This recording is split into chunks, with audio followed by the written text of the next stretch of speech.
Did you hear what I said? Or was I You muted? told me to get a glass of water. I Oh, already have water. okay.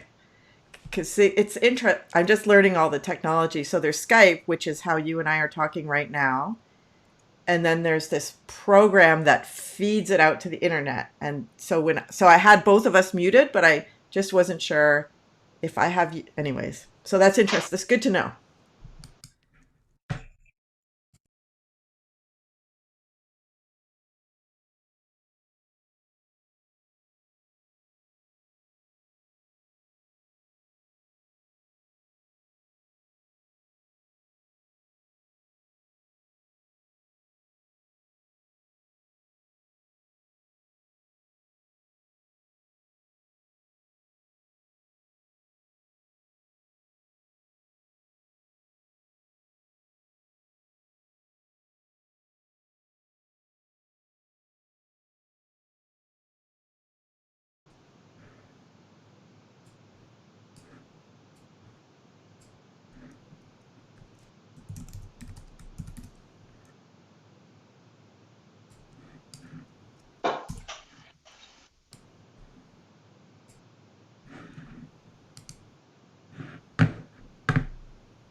Oh, rats.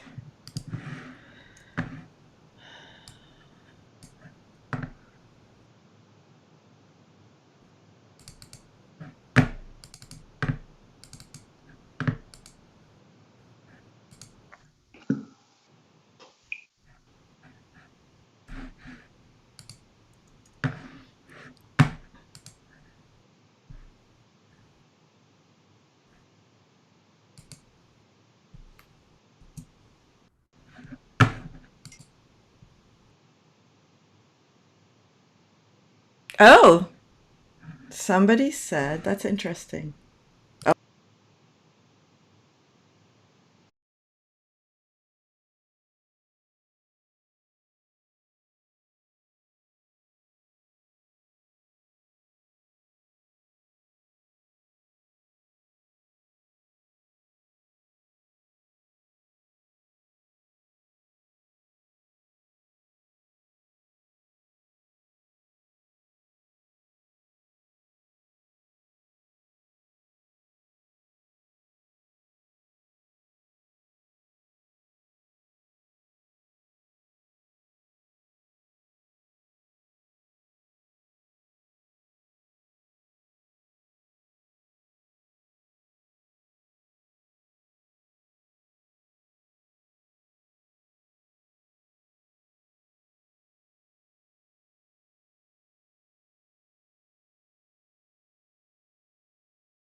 Off mute. I'm taking you off mute now.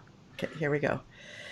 Hey, hi everybody. It's Elise Chenier here from Simon Fraser University, the Department of History, where I work as a historian, an oral historian of the queer past. And I'm really glad that you've joined us this week. Let me make sure I'm unmuted. Yes, I'm unmuted. Okay. I have my microphone here. and I'm unmuted, so I think things are going pretty good. So I like to begin by acknowledging that I'm on Coast Salish territories here, the unceded stolen land of the Tsleil-Waututh, Squamish, and Musqueam people. And I'm cleaning up my office right now. It's end of term and it's time to tidy up. And I found this really beautiful thing. Let me see if I can get that right. That I have used in certain presentations, and it gives you an idea of the incredible richness of the people. So this is just the different languages that were spoken along the West Coast, and I'll post that below the YouTube video and on Facebook and stuff. If people want to see it, but it's really, really gorgeous. So I really appreciate the beauty of this land, and part of my work is being committed to doing the I mean, reconciliation, it's not a great word, but doing the kind of repair work that needs to be done. And as a historian, I feel like I have a particular role to play. And so the reason why we are gathered here today is because on March 8th, we opened our first public exhibit called An Army of Lovers.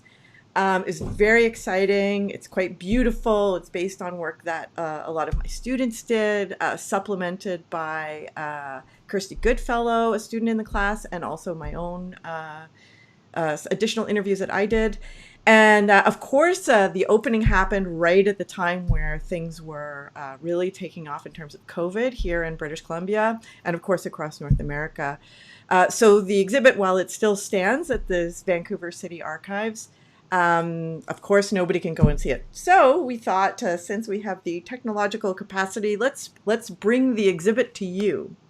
So I'm very delighted to do that. And how we've been doing it each week is by bringing in, so the exhibit is a series of 18 banners. Oh, Marcia is here from Roberts Creek. Yes, thank you, Marcia, for saying that.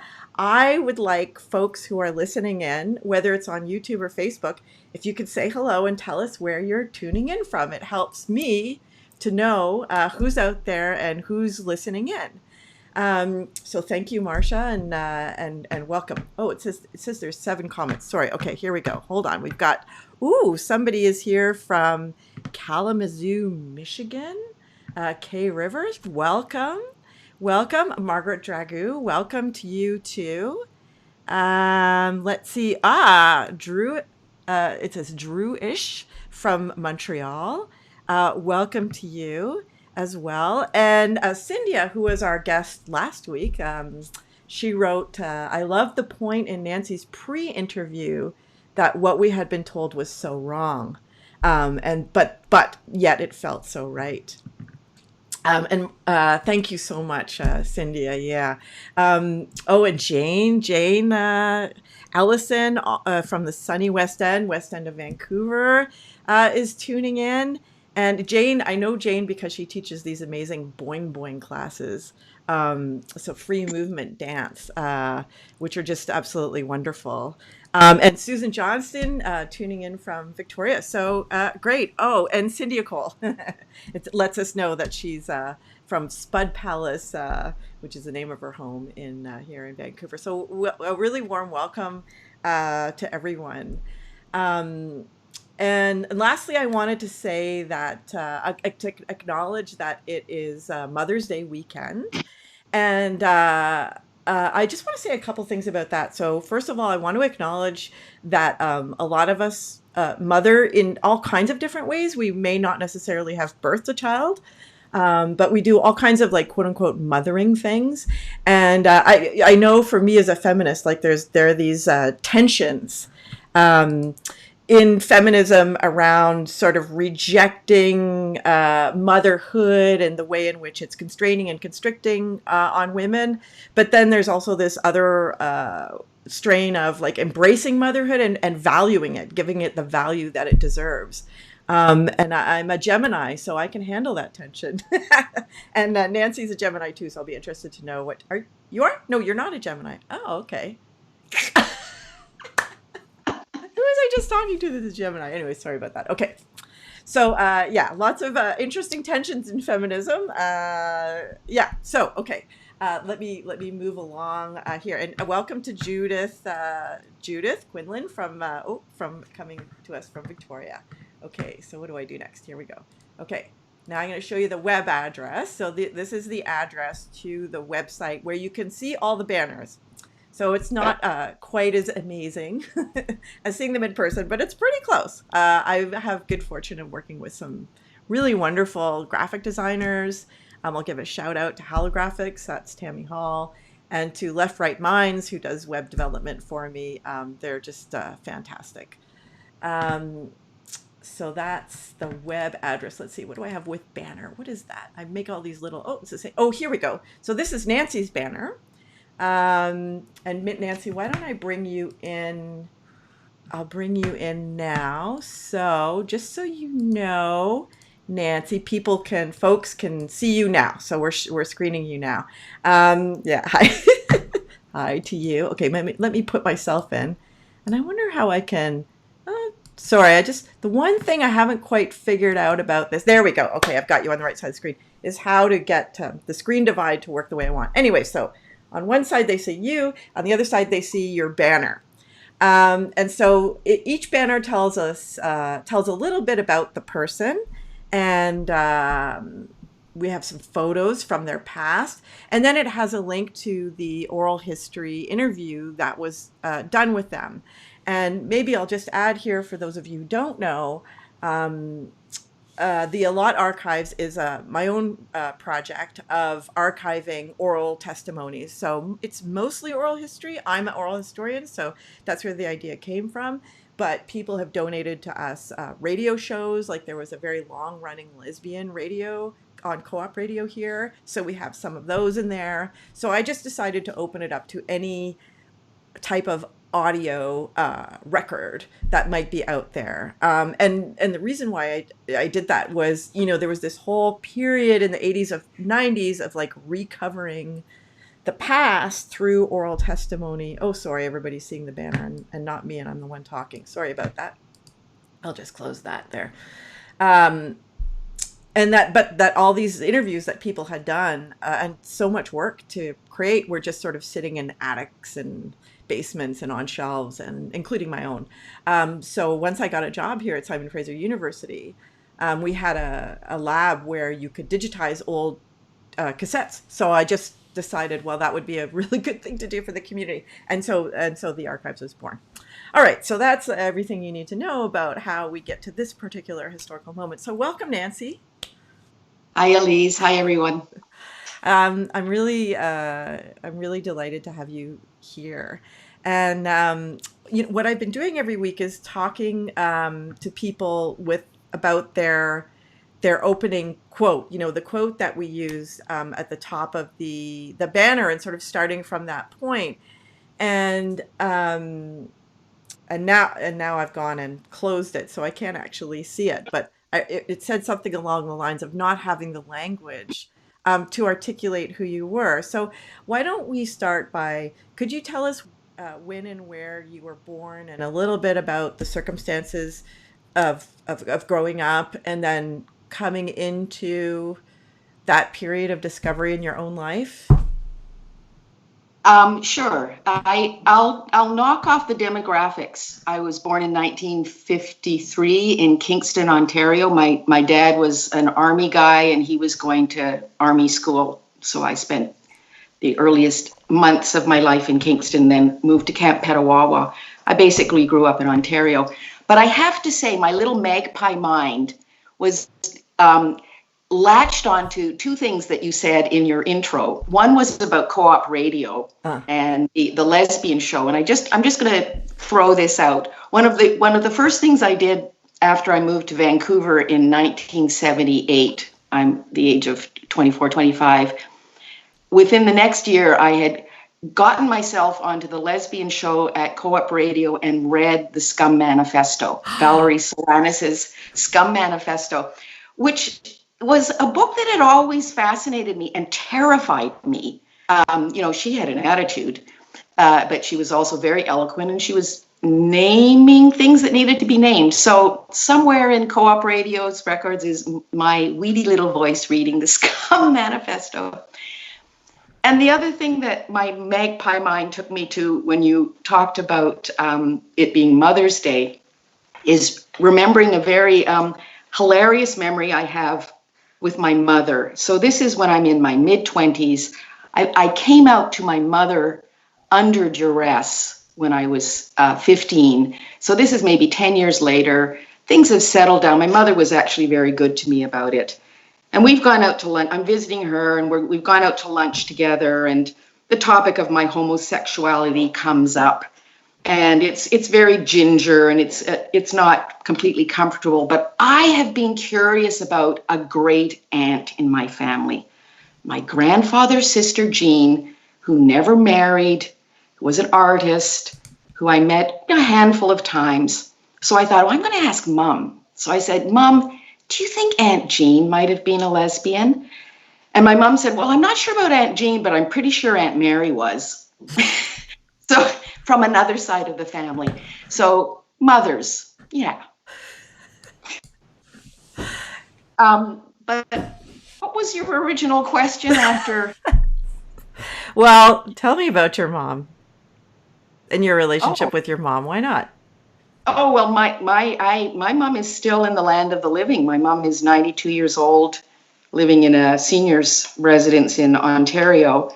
I was her fourth child and her third daughter. And, I think I was a beloved youngest daughter for the first 10 years of my life. And then I was a benignly neglected middle child for the next 10 years of my life. And I think that benign neglect actually served me very well as far as being a little lesbian in the 60s. I didn't have a lot of attention paid to me by my parents in a good sense. My mother was tormented by my dress, my lack of fashion sensibility. I do remember, I think the year I was in grade 8, my mother insisted on dressing me all in pink, like pink tank tops, pink shorts, pink. It was like, but I didn't have the wherewithal to dress myself, so that was a bad summer. But yeah, no, I have an affectionate relationship with my mom. And when I came out to her, and when I was at the age of 15, she responded very, very compassionately. And then she and my dad did the only thing that they knew to do, which was they shipped me off to a psychiatrist. So this is 1968, I guess. Yeah, 1968. So first they sent me off to the family doctor, who gave me an internal examination, which was this is a medical abuse story. So I got shipped off to the family doctor, who gave me an internal examination, and believe me, that was horrific. And I remembered sort of sobbing in his examination room, and he kind of told me that I seemed normal. And then, gave the referral to the child psychiatrist, who I saw for the next 2 years. Yeah. Wow, that is unbelievable.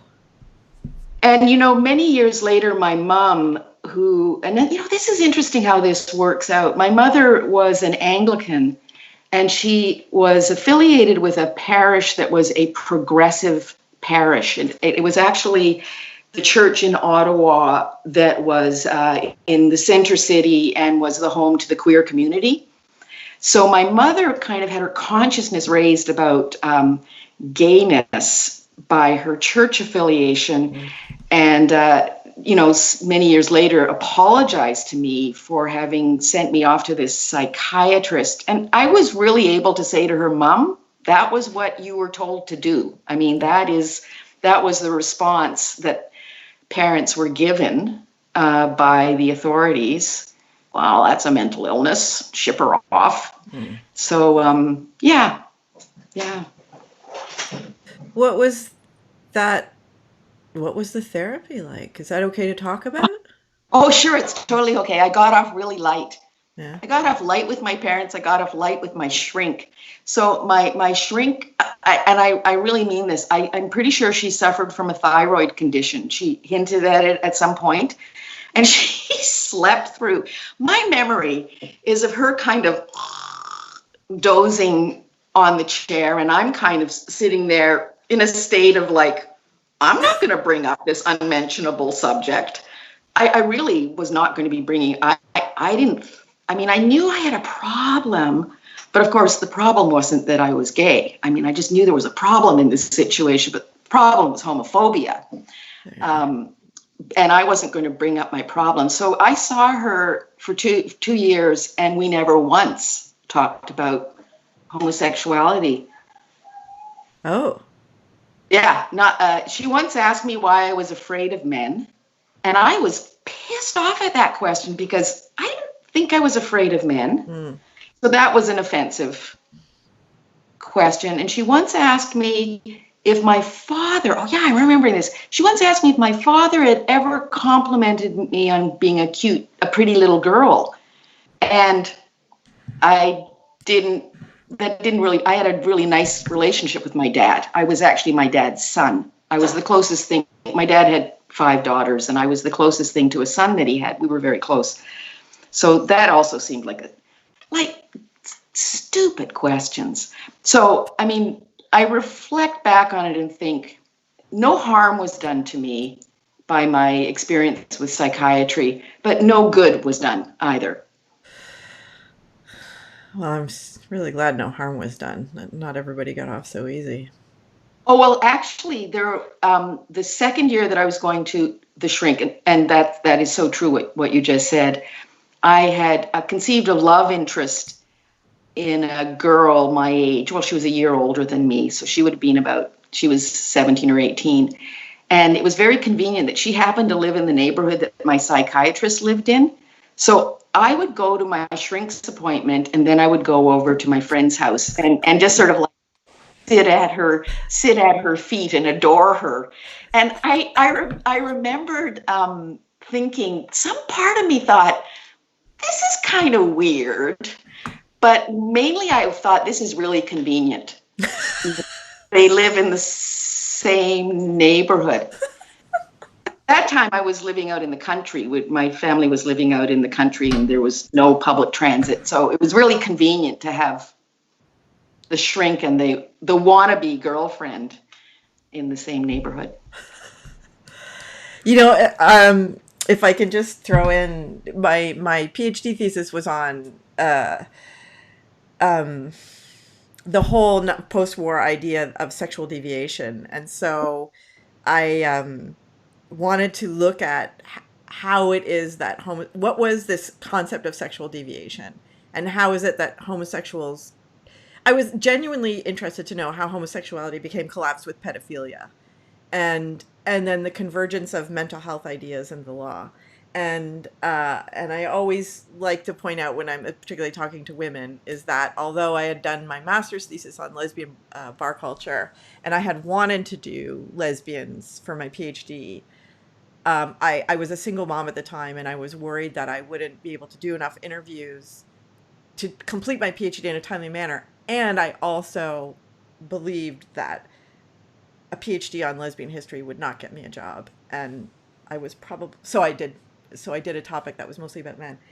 And, also medical history and legal history. So touched more conventional historical areas. And I think I was right in that call anyway. So I always like to just acknowledge that there is still sexism in my industry, and one has to be strategic about those things. Anyhow, so, and also in the all the documentaries you read about the 50s and 60s, it's always like McCarthyism and then psychiatrists giving shock therapy and lobotomies to homosexuals. And I was like, I wanted to know, did that really happen? Like, how true is that? And one of the things I discovered, which isn't exactly what happened to you, but this idea that everybody was like very sort of evil and trying, in these very horrible ways to fix homosexuals, that this woman who was clearly this woman was ignorant, like thinking you're afraid of men, and really didn't understand the issue. But she wasn't sending you off to shock therapy and lobotomies. And in fact, I actually found that and there's a lot of serendipity with archival work, so I'm not saying it's representative. You can't survey all the psychiatrists and what they were doing in the 1950s and 60s, but the stuff I was able to uncover showed that actually a lot of psychiatrists were incredibly critical of the way homosexuality was being constructed as a danger, and didn't see it as a danger at all, and talked about needing to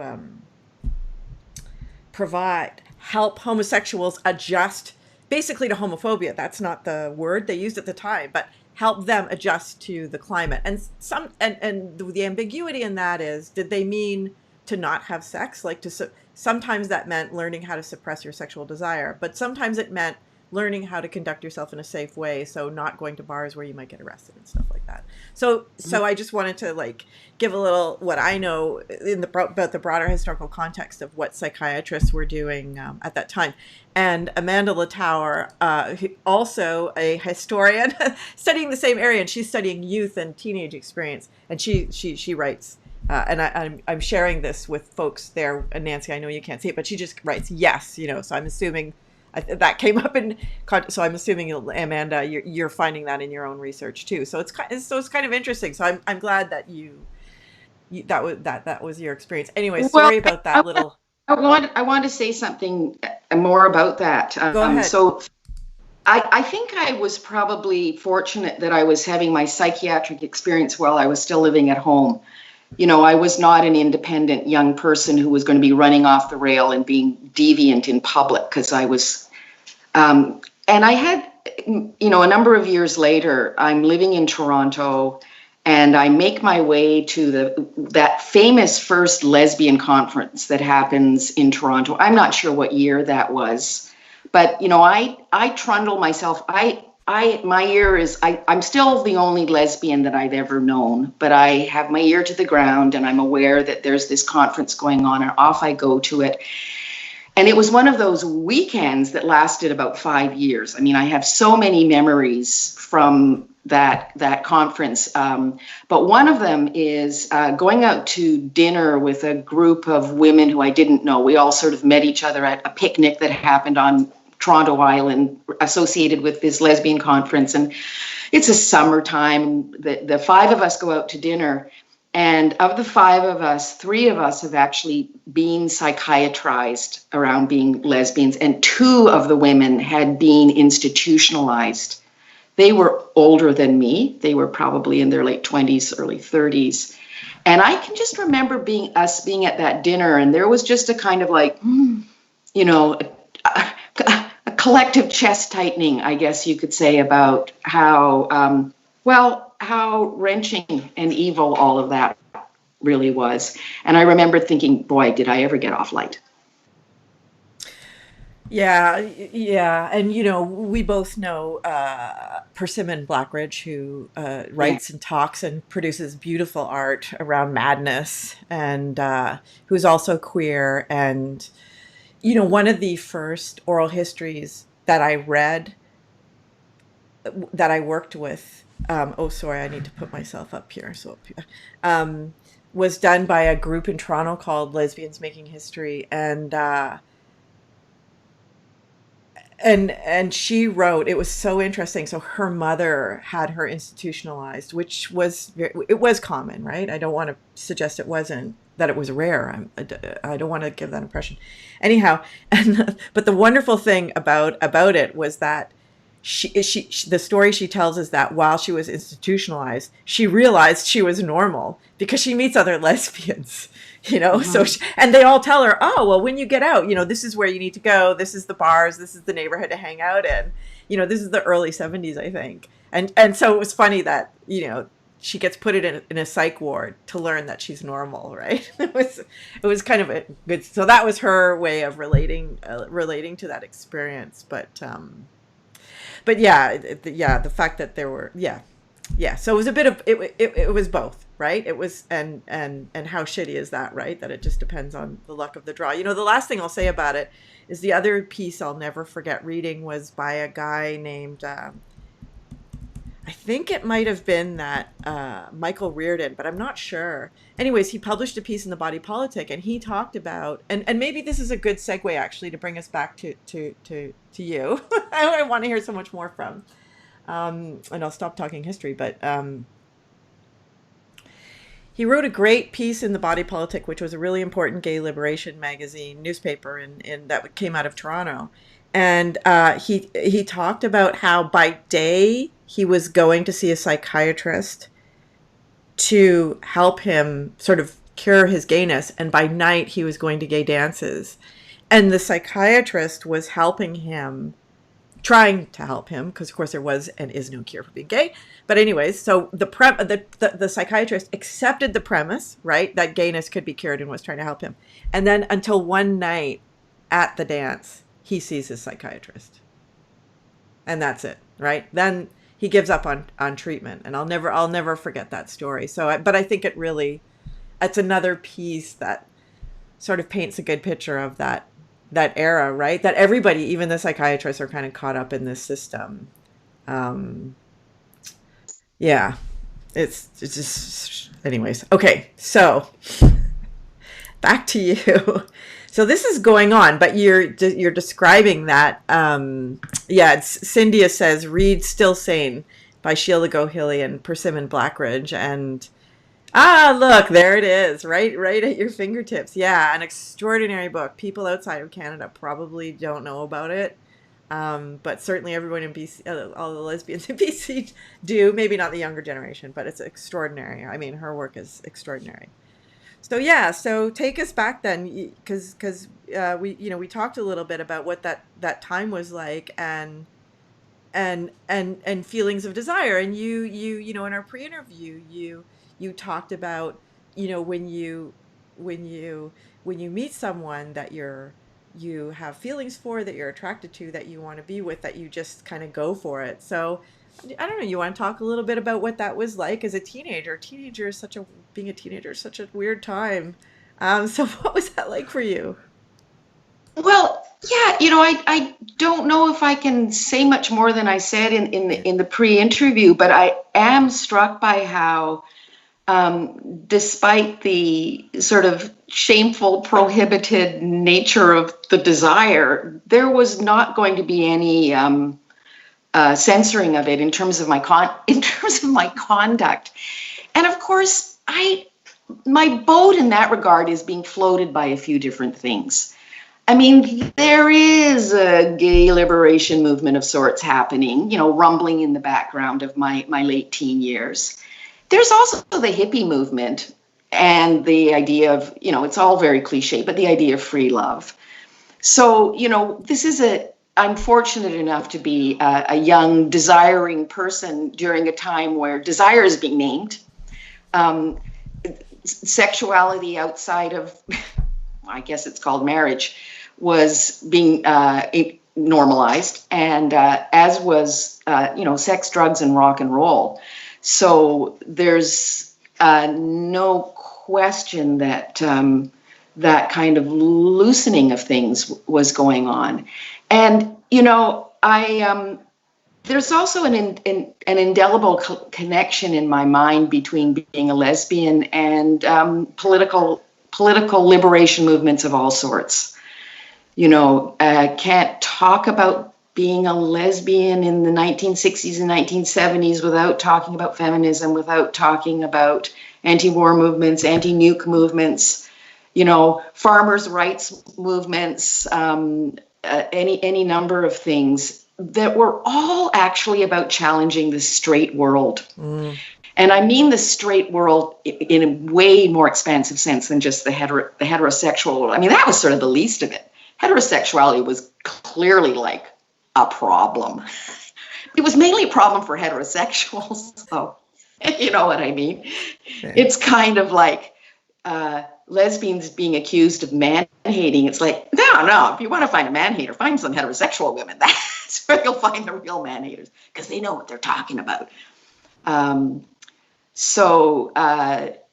This idea of the straight world, the world of conventional work, the world of conventional relationships, the world of conventional family lives, the world of conventional mind states. I mean, drugs was an important part of my life, and not that anybody would have called me a druggie, but just this idea that everything needs to be dismantled and everything needs to be experienced, and that was really that was a flavor that I was able to participate in, that I found in my milieu. Mind you, I was also drawn to that milieu. And I realize now that it was a kind of a specialized zone. Mm. But I'm encouraged by that, because it makes me realize, there's always little specialized zones going on that we don't necessarily know about, but that are incubators. They're spaces that are both responding to things in the culture, and they're creating responses in the culture. God, am I getting a little theoretical here? Anyway, I mean, I use the word incubate. We're open to theory. Theory's good. But I would like to talk a little bit about desire. I mean, it could be, so maybe there's a nice connection between the desire for other women and what that feels like, discovering that, and then like literally, but also figuratively feeling your way through that and into that, right? In a world where it's not represented, like what does lesbian intimacy look like, right? It's got to be invented.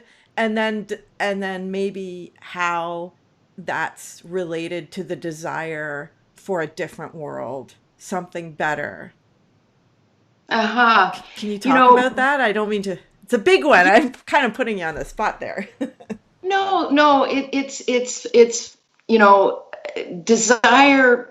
I don't know that would have been a word that I would have used when I was in my 20s, but in terms of falling in love with a woman, I mean, I didn't fall in love with women in general.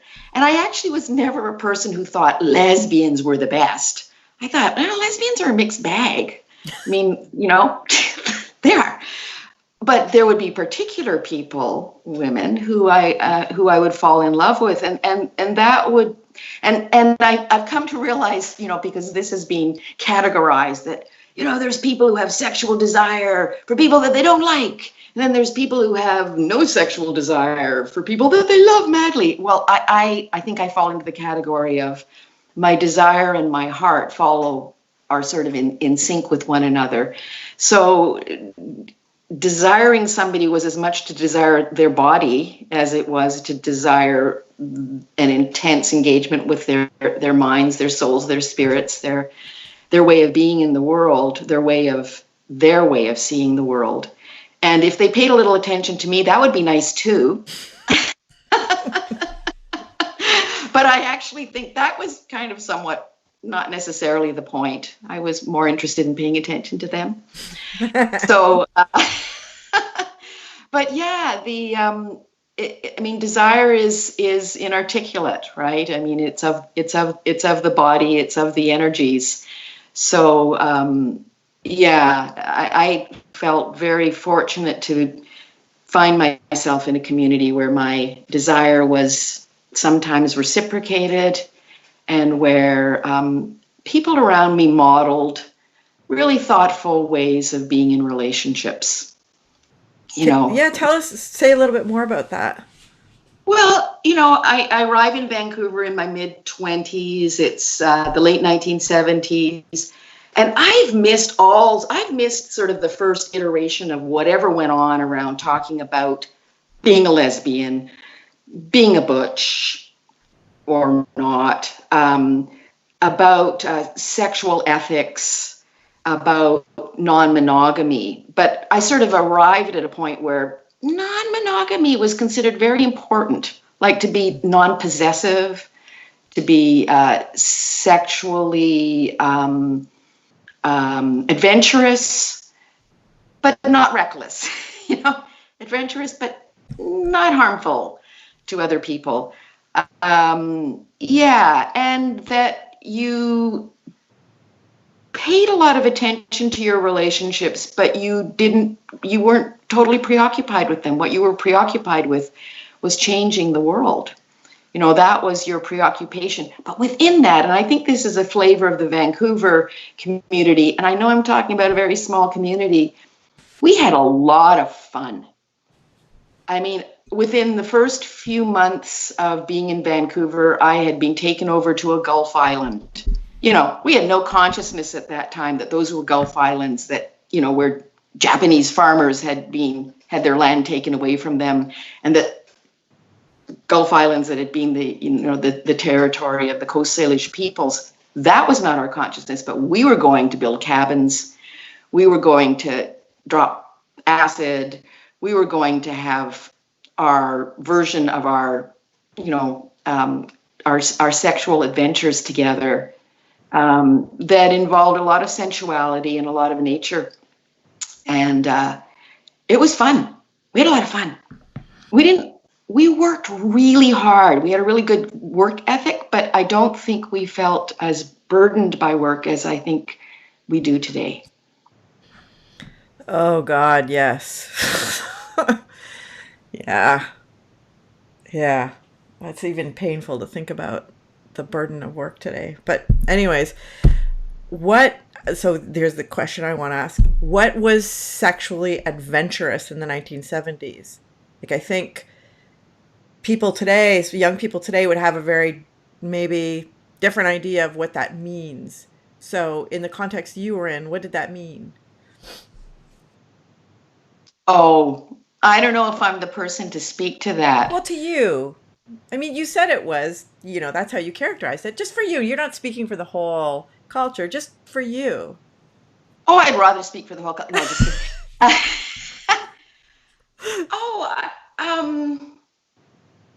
I don't, yeah.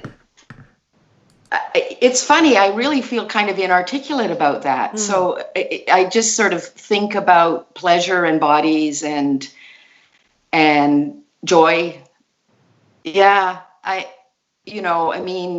and lack of self-consciousness. Marcia just added, yes, we had a lot of fun. I mean, I remember, so one of my, if I may I throw something in? Oh, go ahead, because I know it's you being interviewed, but I'm finding I'm wanting to become more conversational with these. But so my time period is different. Like I'm like 15 years behind you. But so 1990 is when I come out. Okay, I'm just Judith Quinlan writes, non-monogamy, getting out of female-male roles. Yeah, for sure. And Cynthia Cole writes, yes, we had a lot of fun. I hope you're still having fun, ladies. But I remember, okay, I won't say her name, but my first girlfriend, so not the first woman I had sex with, but my first girlfriend. So I had been a heterosexual and loved sex as a teenager. But when I discovered dyke culture, it was super exciting for me because I got slut shamed in school, and my whole teenage years were seriously traumatized. I ended up dropping out of high school because it was so effing awful. And I genuinely never understood why I was slut shamed and the guy who I had sex with was a stud. And it's hard to believe I was that naive, but I truly was. I just couldn't understand it, and it seemed so unfair to me. And so when I discovered feminism, and I had always been interested in women sexually, but I always saw it pornographically. Like I would have a fling with a woman, and that was something I wanted to do. So I saw it in those kinds of terms. So when I discovered dyke culture, I was so excited because sex was like so positive. You weren't shamed. You were embraced for loving sex and enjoying sex. And so I remember. So what I'm trying to say is I had a lot of sexual experience, but not a lot with a woman. Anyway, so my first serious girlfriend, it was her first time having sex with a woman, and I remember we were laying together on my couch, and she said, after we kissed, she said, "What do we do?" And I said to her so joyfully, "Whatever we want." And to me, that and our what I remember about the sex we had is how much we laughed, and now that is a requirement of sex for me now, is you have to laugh. If you are not laughing, and I tell my students this all the time, I think half of them think I'm crazy, but you know, especially for my young students, like, because especially like sex is so serious, you know, and it's like you know, it's like this intense thing, and the orgasm and all that, and to me it's like it should be joyful and fun and this kind of adventurous discovery. So for me, that's what I loved about it, is all that shit of like it following a certain pattern and having this kind of intensity, this expectation of the orgasm and that intensity, like, and that it could become just this kind of discovery. For me, that's what it was. I don't know. Does any of that resonate for you? Well, I find it interesting what you're saying. I mean, one of the things I found myself remembering when you were told the story about necking with this, that's old fashioned, that's me dating myself, is that in the first number of years that I was in Vancouver, I kind of slept with all of my friends. I mean, and my apologies to those of you who I didn't sleep with. I guess I was just busy that weekend, but no, and that was completely standard. I mean, correct me if I'm wrong, that there would be very early on in getting to know somebody, you'd have sex with each other, and it would be a pretty happy, pretty funny, and then you'd carry on, and then there were other people that you had a relationship with. And sometimes it was okay with them if you continued to have sex with a friend. Sometimes it really wasn't. So yeah. But you know, it's interesting, Elise. One of the other things that I found myself thinking of is I saw a lot of naked women in that time. And then, you know, you're out in, no, like women would be taking their clothes off for any number of reasons. You know, they needed to go and chop some wood, so let's take our clothes off and chop some wood. Or, you know, you're down at a beach having your LSD cocktail hour, and the clothes are.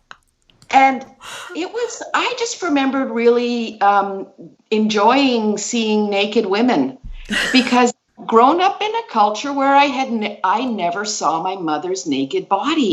So, you know, there was something pretty wonderful about that too. Yeah. I hope you're not listening, Mom. Oh my God. Okay. Luna Norden wrote, "No Sunday lovers." What does that mean? No Sunday lovers. Do you know what that means?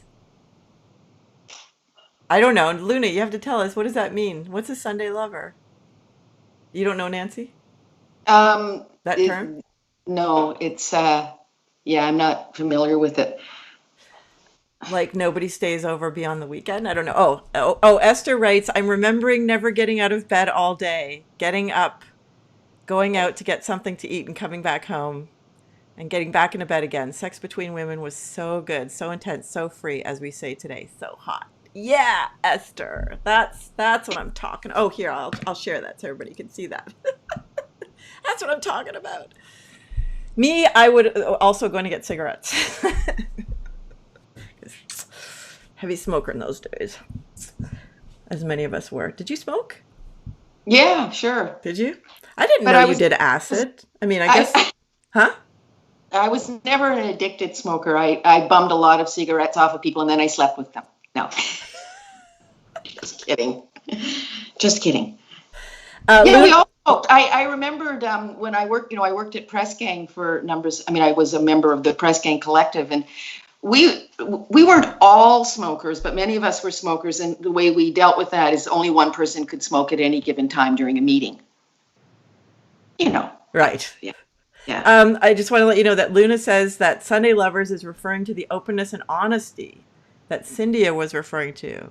Oh, okay. You have to tell me more about that later, Luna, because I still don't get the connection between that. And then Judith Quinlan writes, "Michigan Music Festival, acres of naked women became common." Did you ever go to that? No, I didn't. I go to the, no, I didn't. I went to one, and I have to say that's the first time I took off my top in public, and holy moly, It sounds ridiculous, but that was, well, it sounds like you were in environments where women did that. I wasn't, right? Like the 90s, that kind of culture wasn't there anymore, but, oh, well, maybe it was, but not where I was. Anyhow, that was like so amazing to walk around topless. Yeah. Luna also writes, our other lovers were known to each other. Nobody was secretive about other lovers. Yeah. I mean, you know what would be really interesting? And I think we did, when we had a Lesbian Lives live before, we talked about this a little bit, poly, but it'd be interesting to talk about the difference between polyamory and similarities between polyamory today and non-monogamy of yesteryear. Yeah, I mean, I'm really thrilled that young people are. It's never something, as I said, when I did that interview, for me, I always want to be monogamous when I'm single and polyamorous when I'm in a relationship. So it never really worked out for me. Although now I'm like, ugh, polyamory, that's like, whoa. I mean, really, I could barely make myself a coffee in the morning. Never mind manage something like that. But Well, it's also interesting to reflect on, back in the day, where did you find your lovers? You found them at work, so that we're all working in feminist collectives or we're involved in feminist activist groups, and they're crawling with lesbians. So that's where, and you find them at home because many of us were living in communal households. And if you don't find it at home, then your housemate's girlfriend is your girlfriend, 3 months later. So the community the community was the fishing grounds, if that makes any sense. yeah, the fishing grounds. Well, yeah, Yeah, I want to choose a different metaphor, but I gotcha. I was thinking of plenty of fish. Oh, right. Okay. Okay. I stand corrected. Esther Newton says that she tried non-monogamy. Disastrous. Never worked for me.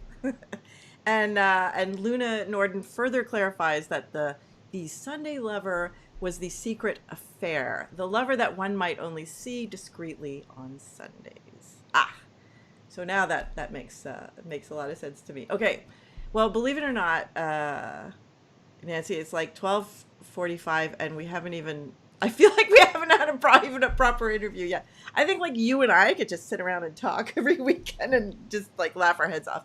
Esther Shannon writes, that's, yeah, exactly. Esther Shannon writes, we used to sing Love Hurts and laugh our heads off. Also, having been a hippie before a dyke, I saw lots of naked bodies and there was lots of sex, almost always straight. Yeah. Yeah. Um, yeah, there's that. um, but there is one thing that we haven't told people about us, Nancy. What's that? Yesterday we hugged. Oh. Ah, yeah, we did. I'm going to have to, Jane, I hugged Elise. Tell We Cam that you hugged Nancy. You're the only person I broke social distancing with, I want you to know. And Yeah, I yeah. did it I did it yesterday. Well, the other thing that happened is you gave me some beautiful heart-shaped chocolate cookies and cornbread cookies. So I figure that cancels out the exposing me to whatever we exposed each other to. Yes. And I also returned to her a book called Slumming It at the Rodeo, which has nothing to do with sex. Okay. So I promised folks that there would be a giveaway today. And indeed, there is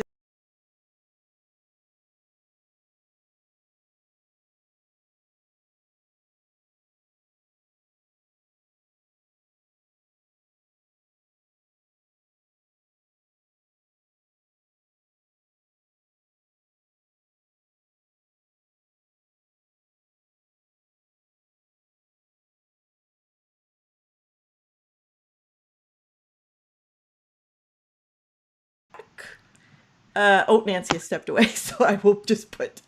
Oh, there you are. Uh, will win this mug. I will mail it to you. Not the one I've been drinking out of. I have more of them over there. And I will send one to you. So I will, yeah, I will just put that back up there for a second in case anybody.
Oh, goodness.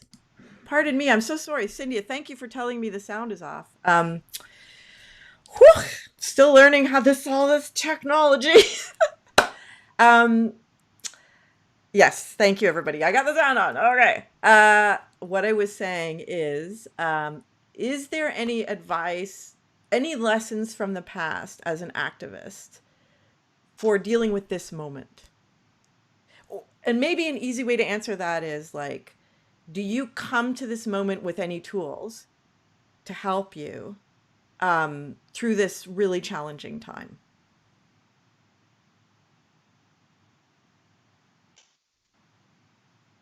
You go ahead.